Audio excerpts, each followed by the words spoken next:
Youth Congress പ്രവർത്തകരെ മർദ്ദിച്ച സംഭവത്തിൽ മുഖ്യമന്ത്രിയുടെ ഗൺമാന്മാരെ രക്ഷിക്കാൻ വൻ ഒത്തുകളി നടന്നതായി കണ്ടെത്തൽ. കേസ് ഡയറിയിൽ തിരുത്തൽ വരുത്തി, മൊഴികൾ കൃത്യമായി രേഖപ്പെടുത്തിയില്ല, അന്വേഷണം അട്ടിമറിക്കാൻ ഉന്നത ഉദ്യോഗസ്ഥർ ഇടപെട്ടു തുടങ്ങിയ കണ്ടെത്തലുകളാണ് SIT നടത്തിയത്. അതേസമയം വിവാദ ഉദ്യോഗസ്ഥരിൽ ഒരാളായ സന്ദീപ് മുൻ മുഖ്യമന്ത്രിയുടെ സുരക്ഷാ ചുമതലയിൽ നിന്നും ഒഴിഞ്ഞു. മറ്റൊരു ഉദ്യോഗസ്ഥനായ അനിൽകുമാർ പിണറായിക്കൊപ്പം തുടരുകയാണ്.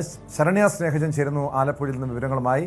ശരണ്യ, സ്വാഭാവികമാണ്, കാരണം മുഖ്യമന്ത്രി മാത്രം അടുപ്പമുള്ളവരാണ്, മുഖ്യമന്ത്രി സുരക്ഷാ ചുമതല ഉണ്ടായിരുന്നവരാണ്. അവരെ സംരക്ഷിക്കാനുള്ള നീക്കം സ്വാഭാവികമായും കഴിഞ്ഞ അന്വേഷണ സംഘത്തിൻ്റെ ഭാഗത്തുനിന്നുണ്ടാകാം. പക്ഷേ അത് ഏത് രീതിയിലാണ് ആ കേസ് അട്ടിമറിക്കാനുള്ള നീക്കം അന്ന് നടന്നത്? പുതിയ അന്വേഷണ സംഘം വരുന്നു. ഈ കേസിൻ്റെ അന്വേഷണം നിലവിൽ എങ്ങനെയാണ്?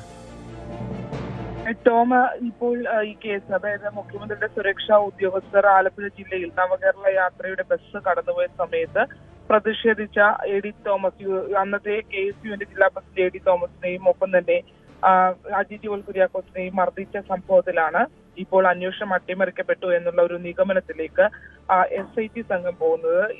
ഈ കേസ് കഴിഞ്ഞ സർക്കാരിന്റെ കാലത്ത് ഉണ്ടായതാണ്. അതിനുശേഷം പിന്നീട് VD സതീശൻ മന്ത്രിസഭ അധികാരത്തിൽ വന്നതിന് ശേഷം ആദ്യം പറഞ്ഞ നടപ്പിലാക്കാൻ പോകുന്ന കാര്യങ്ങളിലൊന്നായിരുന്നു ഈ SITയുമായി ബന്ധപ്പെട്ട് ഒരു സ്പെഷ്യൽ ഇൻവെസ്റ്റിഗേഷൻ ടീം SP ഷൗക്കത്തിന്റെ നേതൃത്വത്തിൽ ഈ കേസ് പരിശോധിക്കുന്നതിന് വേണ്ടിയുള്ള ഒരു തീരുമാനം കൈക്കൊണ്ടിരുന്നു. അതിന്റെ ഭാഗമായി മന്ത്രിസഭ കൈക്കൊണ്ട തീരുമാനത്തിന്റെ ഭാഗമായാണ് ഇപ്പോൾ വീണ്ടും ഒരു അന്വേഷണത്തിലേക്ക് കാര്യങ്ങൾ എത്തിയത്. ആദ്യഘട്ടത്തിൽ സൗത്ത് പോലീസിൽ ഇവർ പരാതി നൽകിയിരുന്നു. എന്നാൽ പരാതി സ്വീകരിക്കാൻ പോലും കൂട്ടാക്കിയില്ല.